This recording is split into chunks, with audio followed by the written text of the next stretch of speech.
वो दहलाने वाला अट्रैक्शन समझते हैं। 100 साल से ज्यादा हो गए, 137 साल टू बी प्रिसाइज, जब एक शैडोवी फिगर लंदन के ईस्ट एंड की गैसलिट धुंध से भरी गलियों में मंडराता था। फिर भी ये मिस्ट्री आज भी उतनी ही पावरफुल, उतनी ही तहला देने वाली और दिलचस्प है जैसी हमेशा से थी। कौन था वो? ये फैंटम जिसने 1888 के ऑटम में व्हाइट चैपल डिस्ट्रिक्ट में दहशत फैला दी थी और अपने पीछे बेरहमी से मारी गई औरतों की लाशें छोड़ गया था। ये क्राइम्स चौंकाने वाले थे, सिर्फ उनकी वायलेंस की वजह से नहीं, बल्कि उनकी सर्जिकल प्रिसीजन की वजह से भी, जिससे लगता था कि करने वाला एक बिगड़ा हुआ दिमाग तो था ही, पर शायद डिस्टर्बिंगली जानकार भी था। ये एक ऐसा पजल है जिसने पीढ़ी दर पीढ़ी क्रिमिनोलॉजिस्ट्स, हिस्टोरियंस और एमेटर स्लूथ्स को चकरा रखा है। कोई सोचेगा कि मॉडर्न फोरेंसिक्स के साथ ये केस कब का क्रैक हो चुका होता, पर नहीं। रिपर की पहचान आज भी लुभाते हुए पहुंच से बाहर है, हिस्ट्री के पन्नों में एक गोस्ट की तरह। 1888 का ऑटम, वो बहुत डर का टाइम था, एक ऐसा खौफ का सीजन जिसने लंदन के थील को जकड़ लिया था। न्यूज़पेपर्स, जो उस टाइम अपने सर्कुलेशन के पीक पर थे, सेंसेशनल हेडलाइंस और सनसनीखेज डिटेल से पैनिक को और बरहा रहे थे।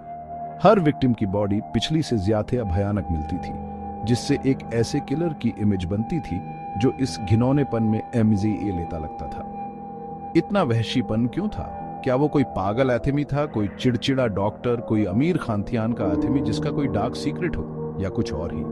थ्योरीज तो बहुत हैं, और हर थ्योरी के अपने मानने वाले और न मानने वाले हैं। पक्के सबूतों की कमी, गवाहों के अलग अलग बयान, और इतने साल बीत जाने ने मिलकर रिपर का असली चेहरा हमसे छिपा रखा है।